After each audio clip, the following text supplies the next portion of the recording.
Je sais qu'il y a des gens qui se sont connectés pendant les cantiques, pendant les témoignages. Mais ce soir, c'est une joie. Vous savez, ce que nous faisons ce soir, nous rendons témoignage, nous chantons des cantiques et nous parlons de Jésus-Christ. Vous savez, on ne parle pas de nous. Hein. Vous avez vu, quand un homme politique veut se présenter pour devenir président ou le maire de la ville, eh bien, il fait campagne pour lui. Et vous avez vu la gentillesse de cet homme avant qu'il soit élu. Est-ce que vous avez vu les promesses et la gentillesse qu'il a? J'ai jamais vu les gens aussi gentils avant d'être élus. On dirait presque que c'est des apôtres. Mais après, voilà, on a tous connu ça. Quand ils sont élus, on se rend bien vite compte que c'était simplement pour avoir des votes, des places, pour avoir tout simplement ce que lui avait voulu et avait convoité.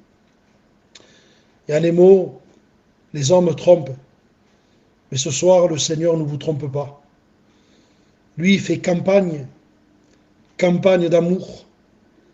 Il ne fait pas la campagne pour devenir président. Il est déjà président. Il ne fait pas la campagne pour devenir roi. Il est déjà roi.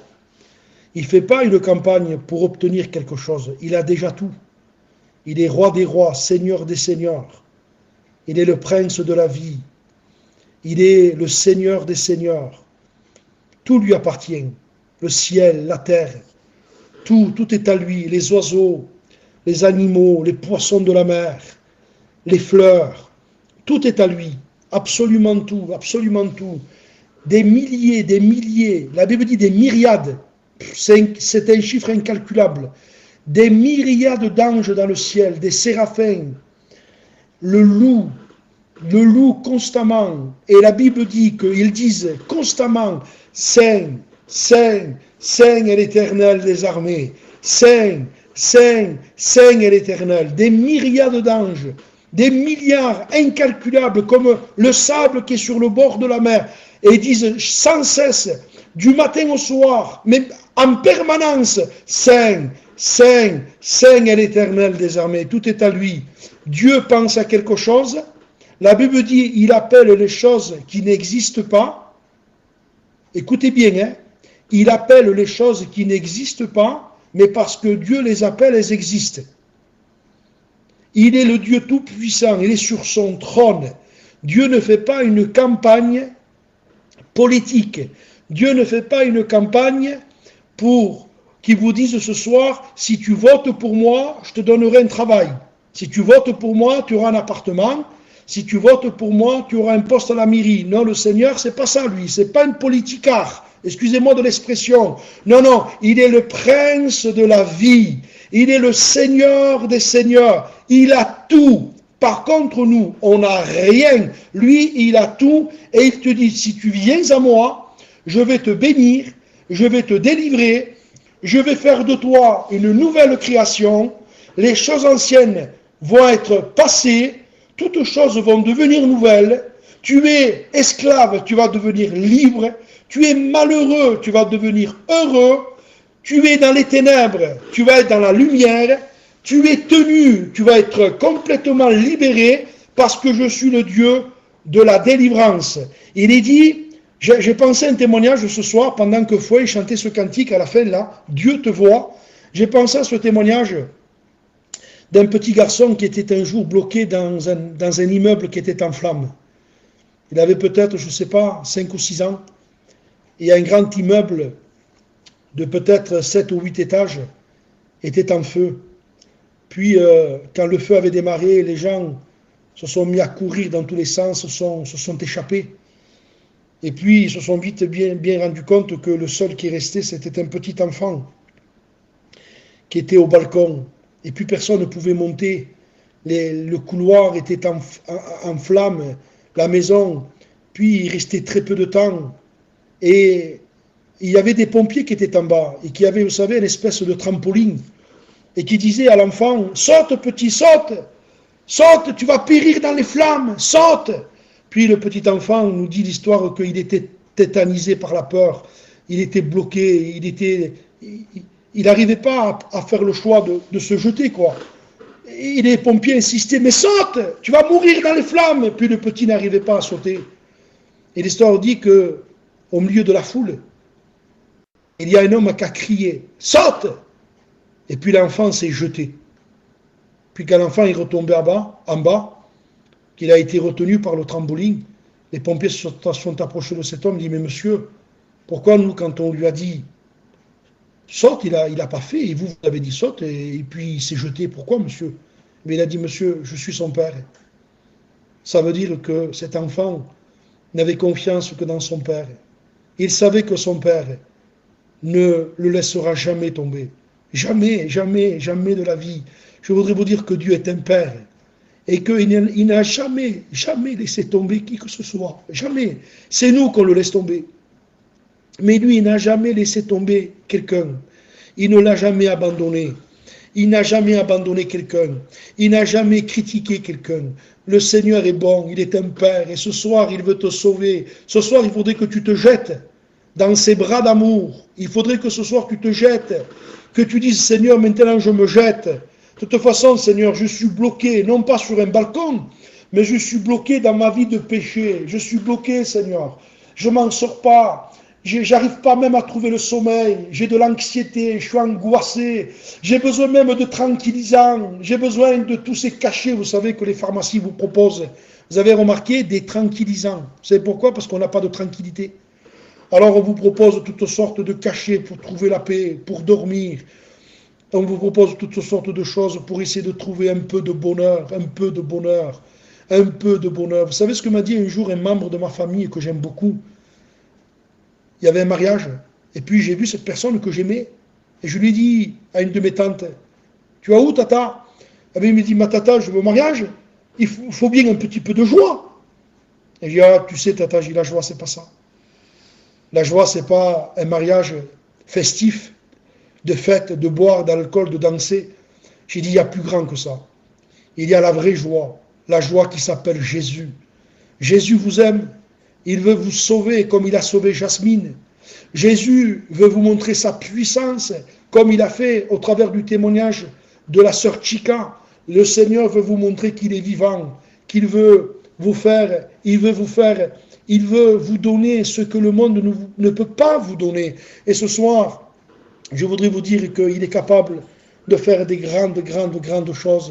Vous savez, parfois, il y a des gens qui s'approchent du Seigneur. L'autre fois, je rappelais en prêchant que parfois on pense au Seigneur, on pense à lui comme quand parfois nous on pense à la roue de secours, mais que quand on a crevé.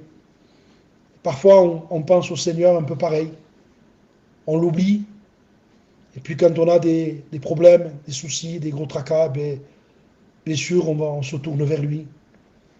Je voudrais vous raconter un témoignage qui me vient dans mon esprit. C'était un jour un homme qui avait une montre, et puis les aiguilles de sa montre, elles s'étaient arrêtées. Puis cet homme, naïvement, il a pris la montre dans sa main, il a pris les deux aiguilles, et puis il a amené les deux aiguilles à l'horloger. Il est rentré à l'horlogerie, il a dit bonjour monsieur. Alors l'horloger il a dit oui monsieur, bonjour, que voulez-vous? Il a dit voilà monsieur, je vous amène les deux aiguilles de ma montre parce que ces deux aiguilles-là se sont arrêtées. L'horloger il a dit mais monsieur, je ne peux rien faire avec les deux aiguilles. Il faut que vous m'ameniez la montre monsieur. Vous comprenez? Et puis cet homme dit non monsieur, vous n'avez pas compris. L'horloger dit moi j'ai pas compris. Non monsieur, il dit ce n'est pas la montre qui a un problème, ce sont les deux aiguilles. Vous comprenez bien que cet homme avait un problème. Et c'est ce qu'on fait parfois, nous. C'est ce qu'on fait parfois. Et le Seigneur, qui est le grand horloger, des fois on va vers lui, on y amène les aiguilles. On croit que le problème, ce sont les aiguilles. Puis le grand horloger, qui est Dieu, dit non, ce n'est pas les aiguilles, ce n'est pas tes problèmes qui sont le problème. Mais c'est quoi le problème alors? C'est la montre, c'est le cœur. C'est le cœur qui a un problème. Quand une montre, les aiguilles s'arrêtent, c'est parce que c'est la montre qui a un problème. Et quand on a des problèmes parfois dans le monde, on croit que les problèmes qu'on a sont les problèmes véritables. Non, les problèmes que nous avons ne sont pas les problèmes véritables. Les problèmes que nous avons, c'est à cause de la montre qui a un problème. Et tous les problèmes qu'on a sur la terre, c'est à cause de notre cœur. Parce que la Bible dit, c'est du cœur que sort le péché. C'est du cœur que sort le mal. C'est du cœur que sort la méchanceté, les adultères, les vols, les calomnies, le meurtre. C'est du cœur que sort l'envie et toutes sortes de mal. C'est du cœur. Et il faut que vous compreniez ce soir, tant que vous voulez garder votre cœur et que parfois vous voulez amener les petits problèmes de votre vie au Seigneur, le Seigneur ne pourra jamais rien faire.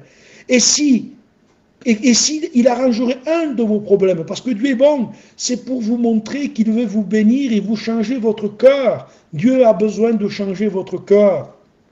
Dieu veut ce soir, il veut se réconcilier avec vous. C'est le sujet d'ailleurs que je voudrais vous parler encore quelques minutes.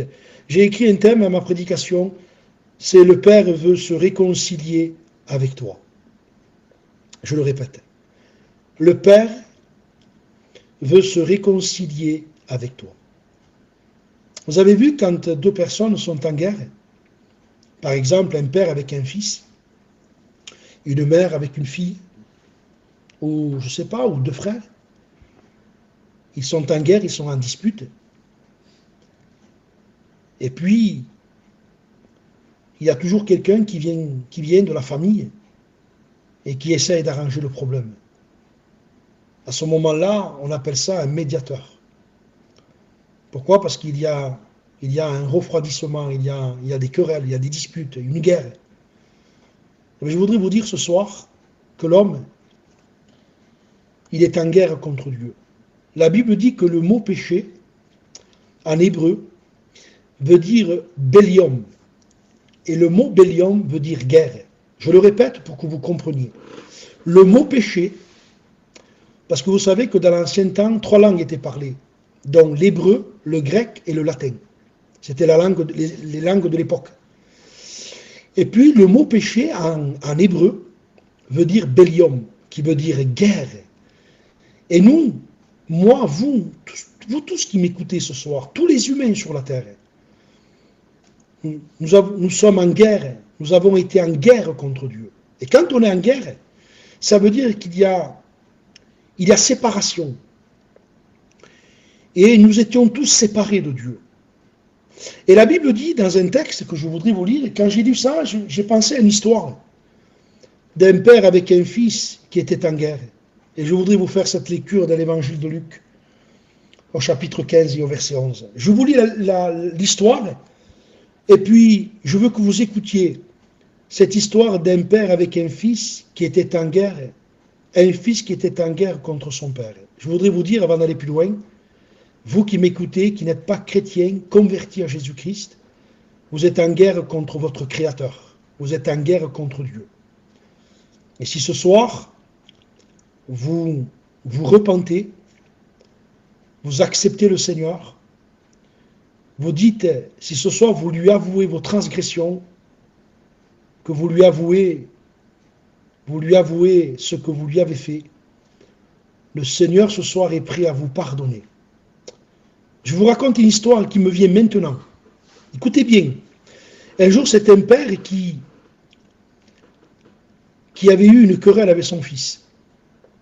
Mais c'est le père qui avait raison. Puis le fils, dans un moment de colère, a pris son sac, ses affaires et il est parti. Et il était dans un pays assez loin. Et puis ce garçon, les années passées, les mois et les années passées, puis il pensa à son père. Et plus il prenait de l'âge, et plus il réalisait qu'il avait tort. Et il disait, c'est moi qui ai tort. Et il était malheureux dans son cœur parce qu'il était séparé de son père. Puis l'histoire dit qu'il a envoyé une lettre à son père. Il lui a dit, voilà papa, c'est ton fils, je reconnais le mal que je t'ai fait. Je reconnais que je t'ai blessé, mon père. Je voudrais te demander, papa, si tu voudrais m'accepter à la maison, je voudrais que tu mettes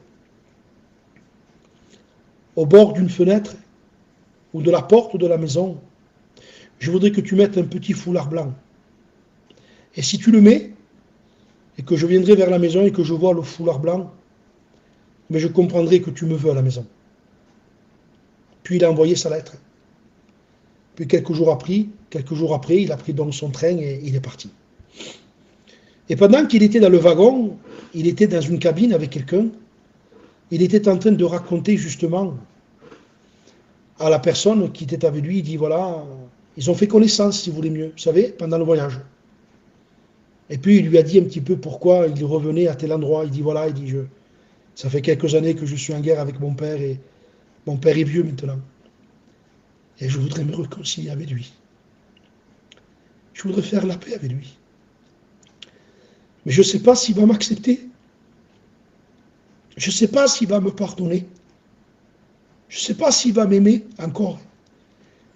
Et ce jeune garçon dit, monsieur, vous savez, quand on va arriver, la maison de mon père, elle est juste en face de la gare et vous arrivez à voir par le train. Je voudrais vous demander, monsieur, est-ce que vous pouvez regarder la maison de mon père? Parce que j'ai dit à mon père que s'il m'accepterait et qu'il mettrait le foulard blanc, alors j'irai vers lui. Et j'ai une crainte, monsieur. C'est que j'ai peur que le foulard blanc n'y soit pas et que mon père ne me veuille pas. Alors le monsieur dit, mais bien sûr, monsieur, si vous voulez, je vais regarder pour vous. Puis cet homme dit l'histoire qu'il a sorti la tête quand il est arrivé devant la maison. Et cet homme est rentré affolé, il dit, monsieur, il dit oui. Il dit, il n'y a pas un foulard blanc, il y a des milliers de foulards blancs. Parce que le père s'est dit, si jamais que, peut-être que mon fils, il ne va pas le voir.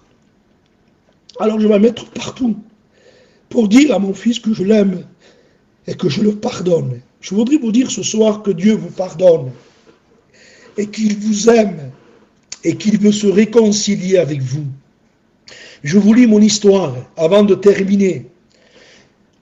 Un homme avait 2 fils.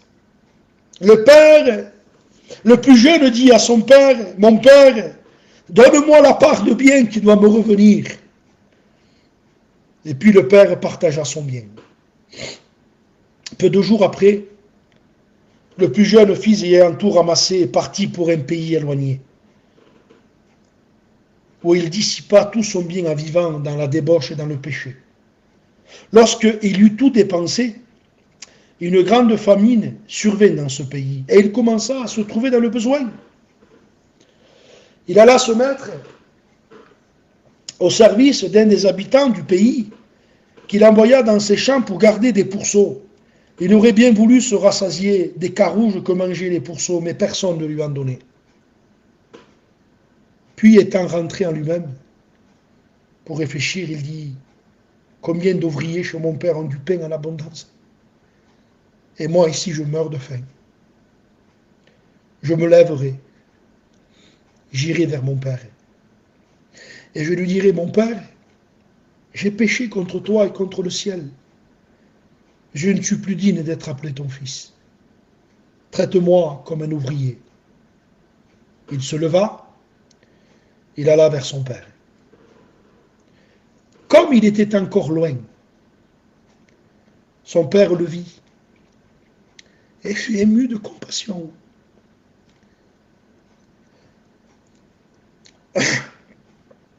Son père le vit et fut ému de compassion. Il courut se jeter à son cou et l'embrassa.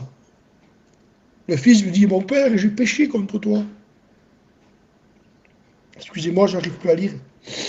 Mon père, j'ai péché contre toi, contre le ciel, je ne suis plus digne d'être appelé ton fils. Le père dit vite à ses serviteurs, apportez vite la plus belle robe pour mon fils et habillez-le. Mettez-lui un anneau à son doigt et des souliers à ses pieds. Amenez le veau gras, faisons la fête, tuez le veau gras, mangeons, réjouissons-nous, car mon fils que voici était mort, et il est revenu à la vie, et il était perdu, et il est retrouvé. Et ils commencèrent à se réjouir. J'ai toujours aimé ce dernier verset. Et ils commencèrent à se réjouir. Tant que tu ne reviendras pas à Dieu, que tu ne te réconcilieras pas avec lui, tu ne te réjouiras jamais. Et je voudrais terminer pour vous en vous disant comment Dieu a fait pour se réconcilier avec vous. Qu'est-ce qu'il a dû faire? Il est dit dans la Bible, dans le livre des Romains, chapitre 5 et verset 11. Nous nous glorifions en Dieu par notre Seigneur Jésus-Christ, par qui maintenant nous avons obtenu la réconciliation. Amen. Je vous lis un autre texte. 2 Corinthiens 5, verset 17. Dieu nous a réconciliés en Christ. C'est-à-dire, nous étions en guerre contre Dieu. Et Jésus a été envoyé. Il est venu. Il a fallu qu'il vienne pour nous réconcilier avec le Père. Et quand Christ est mort à la croix, souvenez-vous, il est mort avec les bras ouverts. Et un jour, un frère disait, c'était Payon qui disait ça, il disait, il a été crucifié, le Christ, avec les bras ouverts, une main tendue pour te la donner à toi, et une autre main tendue pour la donner au Père, pour pouvoir réconcilier les deux mains. Et Christ est mort pour nous réconcilier avec Dieu. Ce soir, tu peux faire la paix avec Dieu. Tu peux te réconcilier, tu peux te sauver, tu peux l'accepter, car Dieu nous a réconciliés avec Christ, car Dieu était en Christ, réconciliant le monde avec lui-même. Et écoutez si c'est beau. En n'imputant point aux hommes leur offense. Alors ce sont des mots compliqués que je vais t'expliquer moi. Dieu était en Christ, car Dieu était en Christ, réconciliant le monde avec lui-même. En n'imputant point aux hommes leur offense. Le mot en n'imputant point, ça veut dire, le mot, c'est la doctrine de l'imputation. Alors c'est très simple. Le mot imputer, ça veut dire mettre sur le dos de quelqu'un. Ça veut dire que pour que Dieu se réconcilie avec toi, Christ est mort pour toi, et il ne t'a pas mis sur ton dos tes offenses, tous tes péchés, tous tes mensonges, toutes tes haines, toutes tes colères, tout le mal qu'on lui a fait. Ah ben Jésus ne nous l'a pas mis sous notre dos. Au lieu de le mettre sur notre dos, il se l'est mis sur son dos à lui. Il nous a réconciliés avec le Père en ne mettant pas sur notre dos nos offenses. Je bénis Dieu pour cet amour qui est immense. Je suis beaucoup trop petit pour vous parler de cet amour. La Bible dit, et je finis, car Dieu a tant aimé le monde qu'il a donné son Fils unique, afin que quiconque croit ne périsse point, mais qu'il ait la vie éternelle. Oui, Dieu vous aime. Vous savez ce que dit la Bible? Que Dieu n'a pas envoyé son Fils pour que le monde soit jugé par lui, mais pour que le monde soit sauvé. Je voudrais terminer pour que vous compreniez ce soir. Dans l'Ancien Testament, on appelait ça, dans le livre de Moïse, les 5 livres de Moïse, on appelait ça le vengeur du sang.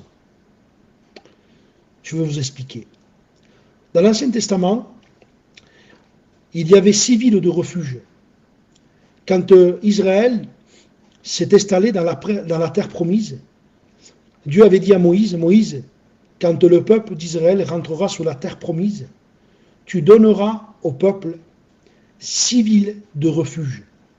Quand quelqu'un aura péché, eh bien, tu permettras que cette personne qui aura péché involontairement et que cette personne puisse se réfugier dans une des villes de refuge. La Bible dit dans le livre des Romains, je termine, ne savez-vous pas qu'en vous livrant à quelqu'un comme esclave pour lui obéir, vous êtes esclave de celui à qui vous obéissez, soit du péché qui conduit à la mort, soit de l'obéissance qui conduit à la justice. Il est dit dans la Bible, par rapport à ce que je viens de vous dire, que soit on est esclave du péché, soit on est esclave de l'obéissance. Dieu réclame le jugement. Je vais vous expliquer pour que vous compreniez. Quand il y a eu effraction, en voiture par exemple, nous sommes obligés de recevoir une amende. Parce que l'État réclame la dette. et tous nos péchés que nous avons commis. Le ciel réclame la dette. Il faut payer la dette. Pourquoi? Parce qu'il y a eu infraction. Vous avez reçu des amendes, un procès verbal qu'on appelle. Eh bien, quand l'homme avait péché, il fallait qu'il paye son péché. Et Dieu, dans son amour, avait dit, quand l'homme péchera, tu permettras qu'il y ait des villes de refuge pour que l'homme puisse se réfugier et ne soit pas frappé pour son péché. Je voudrais vous dire ce soir, et je finis, le trône de Dieu a été transformé en trône de miséricorde. Et Dieu ne vous donne pas à vous 6 villes de refuge, et il vous donne son Fils bien-aimé qui est un refuge. Et vous savez, un refuge, c'est un endroit où on peut se mettre à l'abri. Si vous n'êtes pas dans l'abri qui est Jésus, qui est un refuge, le salaire du péché, c'est la mort. Parce que Dieu frappe là où il y a le péché. Mais si vous acceptez son Fils ce soir, comme ce jeune homme qui est revenu à la maison de son Père, eh bien ce soir il vous sauve. Je vous demande ce soir d'ouvrir votre cœur. Je vais prier maintenant. Si vous avez été touché par la parole de Dieu, si votre cœur a senti ce besoin maintenant de faire la paix avec Dieu, vous êtes en guerre contre Dieu et vous voulez vous réconcilier, vous voulez faire la paix avec le Créateur, alors ce soir vous pouvez le faire. Je demande à tous ceux qui m'écoutent et qui voudraient accepter le Seigneur, je vous demande de mettre la main sur votre cœur. Mettez votre main sur votre cœur. Parce que Dieu vous voit. Croyez-moi qu'il vous voit. Je veux que tous ceux qui acceptent le Seigneur, qui voudraient devenir un chrétien, une chrétienne, qui voudraient se réconcilier avec le Dieu d'amour, par le Christ Jésus, vous mettez votre main sur votre cœur et je vais prier. Je voudrais que vous répétiez ce que je vais dire. Dites-lui, Seigneur, ce soir, je te demande pardon et je me repens de mes péchés. Ce soir, je veux me réconcilier avec toi. Je ne veux plus être en guerre contre toi, Seigneur. Mais je veux faire la paix avec toi. Je te demande pardon et je t'accepte. Amen. Je vais prier pour vous. Père, je te prie maintenant que tous ceux qui ont écouté ce message, qui mettent la main sur leur cœur et qui ont fait cette prière et qui sont vrais devant toi, je te demande de leur donner un cœur nouveau, une vie nouvelle.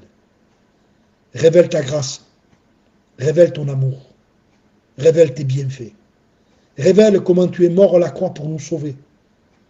Seigneur, révèle par ton esprit ce que moi je n'ai pas pu expliquer. Au nom de Jésus, que ton esprit les convainque, Seigneur, que ton sang les purifie et qu'ils t'appartiennent pour toujours. Au nom de Jésus. Amen. Que le Seigneur vous bénisse